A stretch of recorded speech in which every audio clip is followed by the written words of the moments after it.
Hello everyone, this is Melissa with Enchanted Emerald bringing you your Scorpio Sun, Moon, Rising, and Venus love reading for the week of July 14th through the 21st of 2022. As always, I like to introduce my decks. The deck that we are using today is the Light Seers Tarot, so absolutely beautiful artwork within that.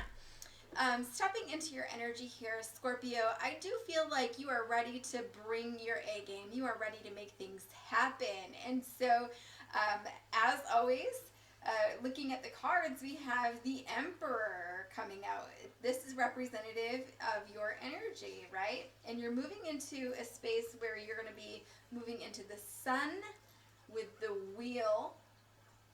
All right, and moving into the Two of Swords energy. So this is really one week where we are looking at energy where things might be taking a turn, right? And not necessarily a turn for the worse, right? I feel like this is a turn of like the tides are turning, things are working in your favor, right?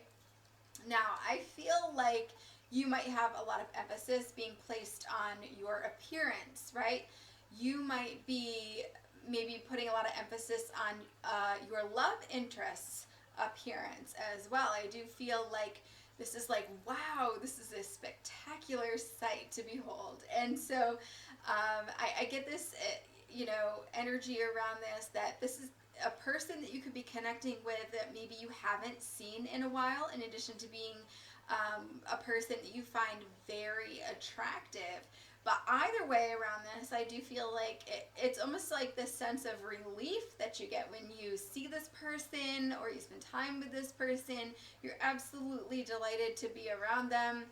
I do feel as though there is a sense around this that you have a vision of what it is that you want out of a relationship, or what it is that you want in a significant other, right? And I feel as though the phrase that kind of comes in with that from Spirit is this whole "I have a dream," right? With Martin Luther King. Now, I feel that that's just attesting to the fact that there are more than meets the eye when it comes to getting to know somebody else, right? There is more than meets the eye, okay?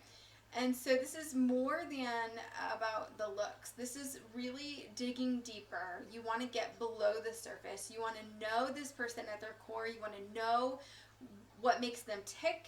You want to know about their character, which is true to Scorpio, right? I think Scorpio really tends to want to get to know people, want to get to know their ins and outs and how they operate, and want to know why they do the things that they do, right? I think that they tend to observe others in social settings. I feel like this is a little bit different. Like, I feel like you're going to be going about getting to know this person in a different way. And I think that this is really to be taking you outside of your comfort zone. And that's where I think the tides are kind of turning a little bit for you, right? So you have this vision and you want to bring this to life. And then getting to know this person is presenting in a different way than usual. And how you're going about that is giving you a little bit of confusion. You might feel as though your vision is clouded a little bit, or maybe you don't know all the details about this yet. And it gives you just a little bit of an insecure feeling, or maybe just feeling as though, oh gosh, this is a little bit off. But I really feel like this is nothing to shy away from. This is nothing to balk at, right? I feel as though you might feel like you hit that first obstacle and you just want to be like, I'm out. And after that, if you see this through, you're probably going to see even more than one obstacle. It's going to be more than one, right, coming in, right? I feel like you're going to have to jump more than one hurdle to get to your goal, right? And I feel that it's going to feel a little bit daunting to you because this isn't what you're used to.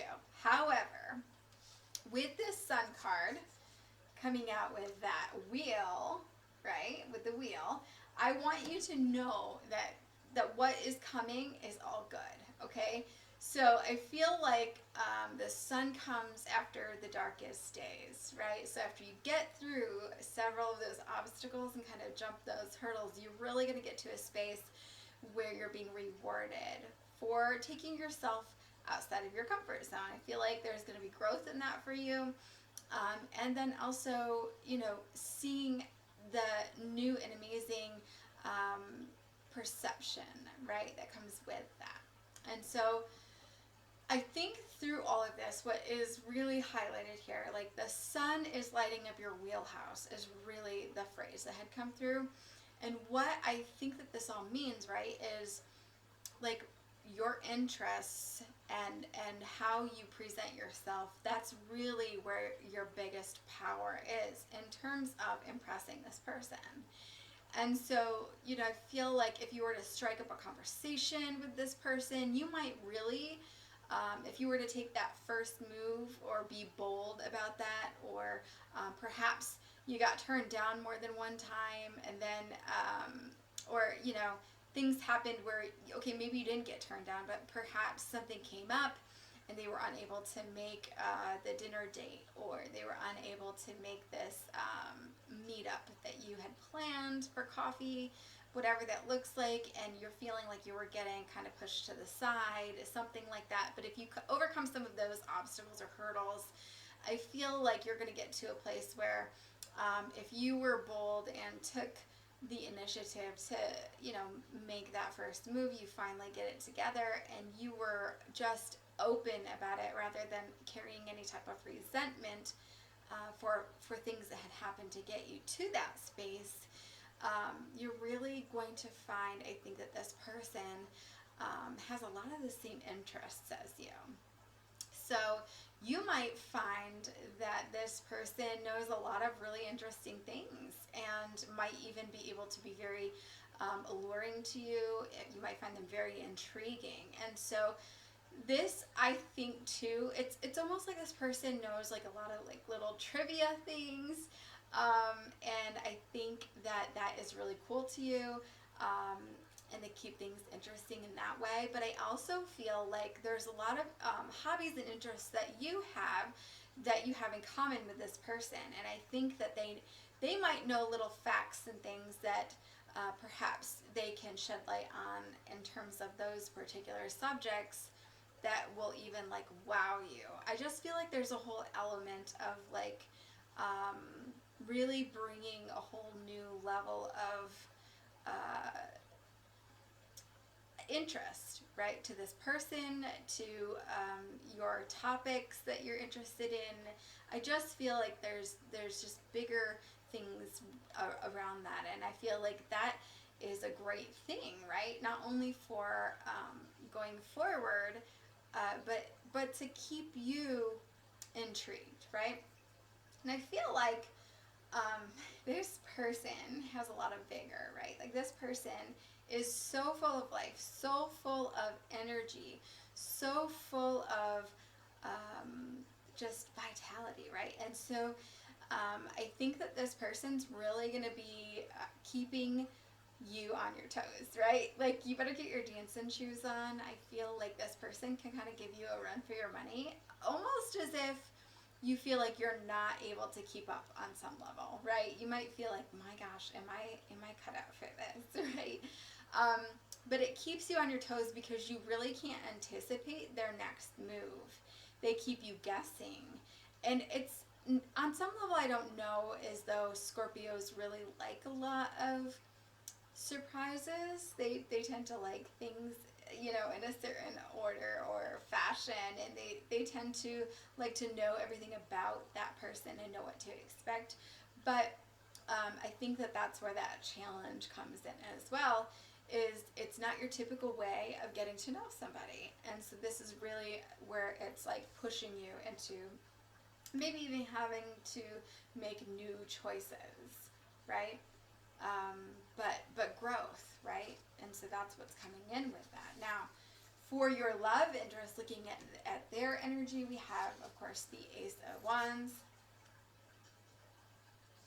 with the Knight of Swords and the Two of Cups. What I really feel with this, and it's so funny because I feel like there's a lot of fire energy around this. If this person is not a fire sign, they could be an air sign. So Aries, Sag, Leo, or air sign Libra, Gemini, Aquarius. Okay, but specifically, I feel either they are a Libra or they are a fire sign. Okay, but just that word flair coming in.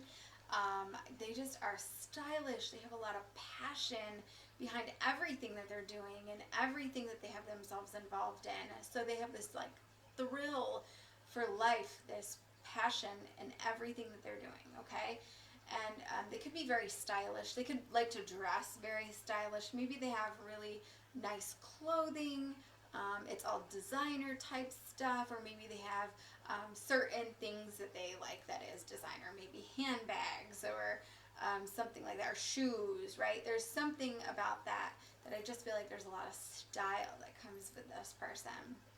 I feel like because the amount of energy that comes in with this person, they may not like to spend a lot of time with people that are, you know, very serious, right? Somebody who takes life very seriously could drain this person's energy just a little bit, and they tend to avoid people like that. They find that to be very gloomy.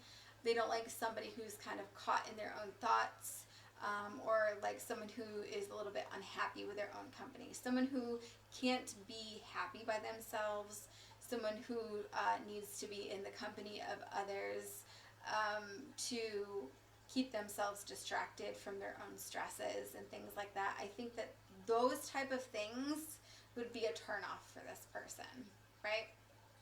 Now I feel like I say that, but almost like not in a way, in a demeaning way, right? Like we all have our own stresses, and then to take some time out and go out in a social situation and go out to dinner and vent about our issues, that's something different. But someone who consistently needs to be almost like entertained, I guess I should say. Someone who has to constantly be out with other people and never wants to be home, like that kind of thing. I just feel like it's a different type of energy that I'm trying to explain. But I feel like that could incapacitate this person almost. It would really like keep them from being themselves. I feel like it would drain their energy just a little bit, and it would make them feel unhappy or feel stuck or something in the way of along the lines of that. And so that person would not want to be around them. But anyhow, if you're trying to impress this person, aphrodisiacs would go a long way. Okay, this would definitely go a long way. I think it's really about setting the scene when it comes to really getting in the good graces of this person. So we're talking chocolate, strawberries, red wine. I'm talking lighting. I mean, things like that.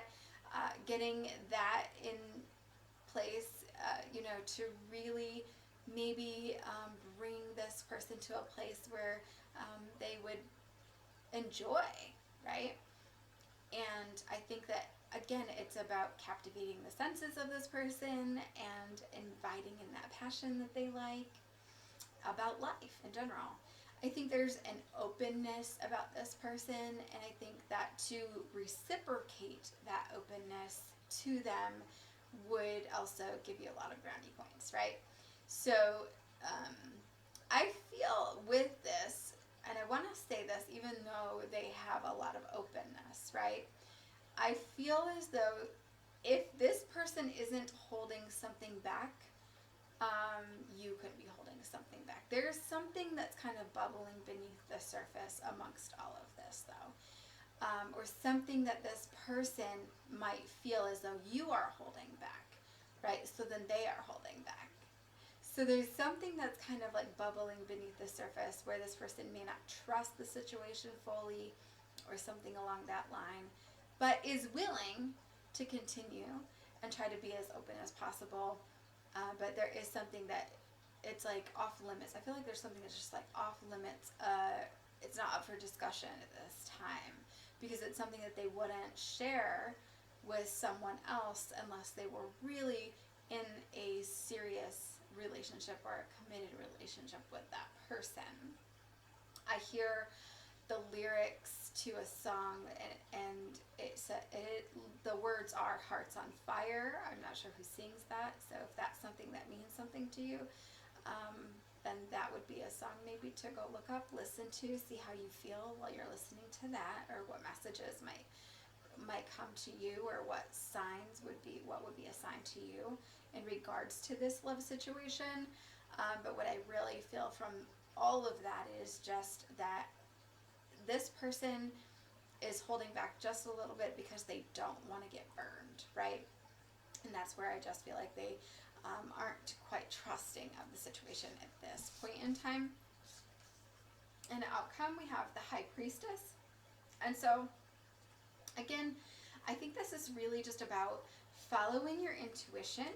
And I think that there is an established bond, but I think that going forward, the openness, I think that will all continue to grow. All these truths will eventually surface. I think there's just a need for patience and trust throughout this whole process. But I think that there is also a need to distinguish between what you feel is right and wrong, or what, establish a boundary when it comes to what your morals are and what you are willing to compromise on. I think that could be one of the obstacles that kind of creep up in the beginning. And so as long as you're clear on that and know exactly what you do and do not want in regards to that, or what you're willing to compromise on, then that will kind of get you started on the right foot in terms of building a solid foundation. But clearly establishing at what length you'd be willing to go in terms of meeting this person halfway, or what you're willing to do within the relationship to keep that sacred and whole. I think that that's really important. But again, you'll know what's right for you if you're following your intuition. So, beautiful read here for you, Scorpio. I do so hope that this resonates in some way, shape, or form. If you're interested in your own personal reading, I'd love to be able to do that for you. You can hit me up at the Square site pinned in the description box below here on the YouTube. If you're catching me on my Facebook business page, it is pinned at the top if you'd like to book a session with me, or you can simply email me at enchantedemeraldny@gmail.com. As always, I will be back with another read for you guys again soon. And until next time, please be kind to one another, and thank you so much for tuning in today. Take care.